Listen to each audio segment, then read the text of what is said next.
What's up, guys? Dragonfly Mike. Today I'm going to be talking about the Purjfam Pod system.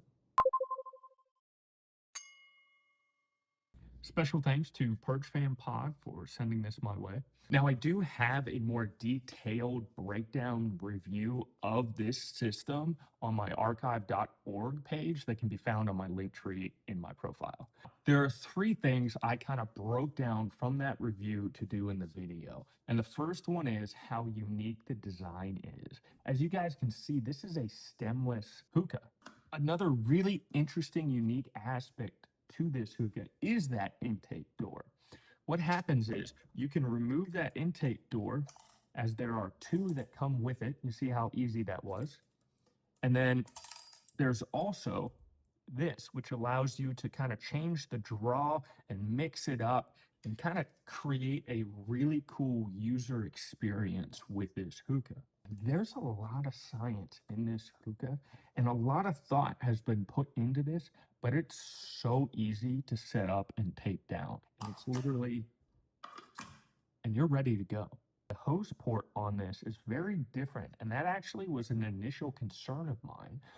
But Purjfam suggested I take a small piece of silicone hose and I can put it over the bowl port, and basically any grommet on the planet is going to end up fitting on here, and any bowl that I want is going to end up fitting on here, as well as a molasses catcher. Draw is one of the number one questions I have about any given hookah. What is the draw like? The draw on this is just different. At first, you kind of get this pop, and then the draw is just really nice on it.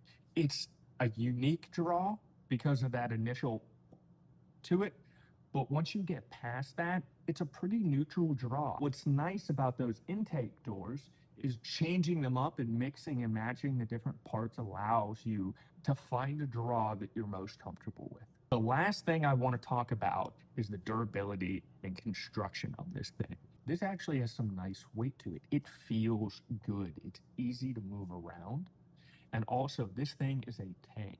I have seen people drop this out of a 2-story building and it bounced off the ground and it was fine. Yeah, it may get dinged up, but the glass doesn't break. Thing that I am a little concerned about is when it comes to the intake doors, while they are easy to remove, they do bend just a little bit. And I would like to see these just a little more durable, because I've had to kind of bend them back just a little bit so that they would end up fitting correctly. But this does have a lifetime warranty, so if something miraculous happens and it does bust up, you can get the warranty filled. Is this worth the price that it is being asked? And I think it is.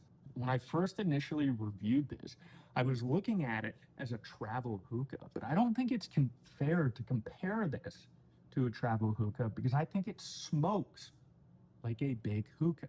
Despite the fact that I think this smokes like a large hookah, it does run into a problem that a lot of small hookahs run into.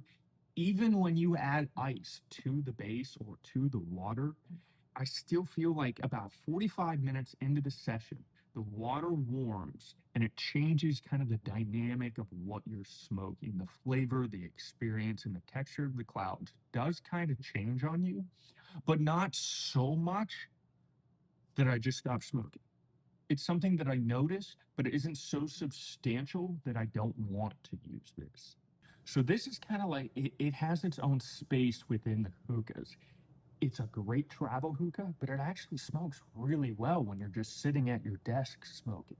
Again, if you want a more detailed breakdown, concise review of this, check out my archive.org link that is going to end up being in my link tree.